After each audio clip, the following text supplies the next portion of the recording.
Hi, I'm Greg Dobie from Insurance Day. I'm here with Chris Croft, head of the London Market Group Secretariat, at the end of the first day of the Insurance Technology Congress, which is hosted by Accord and Insurance Day.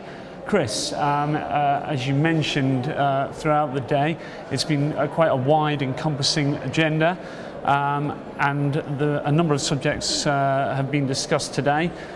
In the morning session, Lloyd's new Project Darwin initiative seemed to create quite a stir amongst delegates. First time we've really found a bit more information about what it entails. What are your thoughts about the day's programme and Darwin in particular, and what we've learned today? I think specifically on Darwin, it's very encouraging to see that it's people have been able now to articulate precisely what it is, and probably more importantly what it isn't. Yeah. Because obviously that's taken some time, quite understandably, to get to. Yes. But I also think it's starting to look like a coherent part of an overall modernisation programme for the market. Yeah. And that idea of a sort of pre-bind, post-bind split between Darwin going and refreshing those systems that support the Bureau and other stuff happening in the placing world. So that's a very encouraging position to have got to.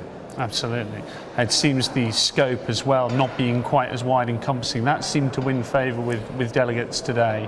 Yeah, I mean, not just the history of this market, but I think anybody who's been involved in any sort of IT project realises that it's very easy to get yourself into a position where you are expected to deliver something that is just too big to be manageable, and it's important that they focus on something that they can actually do.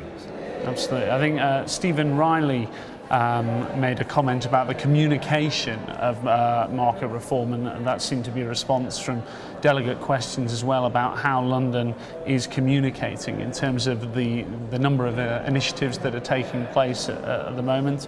There seemed to be a suggestion that the communication needed to be simplified to effectively engage practitioners more. What are your thoughts on that? It's interesting because obviously I spent quite a lot of time with Stephen, and Stephen was talking there particularly about the number of committees and sort of streamlining the committee structure. And there is a balance to be struck between having an effective committee structure, and obviously you need that, but also, and I think Rob Gillies slightly touched on it as well, is that actually committees help engage a wider range of stakeholders. So you do need to strike the right balance.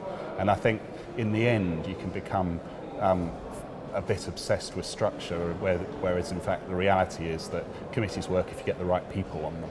Yes. And that's much more important than how many there are or quite how they're structured. But obviously it's something we need to continually look at, because there's no point in people meeting just for the sake of it. They need to have a purpose. Absolutely. But I think the underlying theme from the first day seems to be that things are really happening. I mean, I know we've sat here, we've said this before, but there does seem the way practitioners are engaging in technology personally as well, the integration of mobile devices, everyone has the iPad now. What are your feelings about how different the landscape is to 12 months ago in the last Technology Congress? I think genuinely these are potentially really exciting times. So you have at least the possibility of certainly the big brokers and insurers coming together over discussions around how to take placing forward with a genuine commitment to do that, and that's something we probably haven't had before. And you've got Darwin, so it's a real progress being made in terms of refreshing that back office. So there's, potentially over the next 12 months we'll see quite a lot of movement in that. But we'll probably sit here in 12 months' time and say much the same thing. Well, we shall see. We shall see. Chris, thank you very much for your time and for chairing the opening day of the Insurance Technology Congress. Thank you.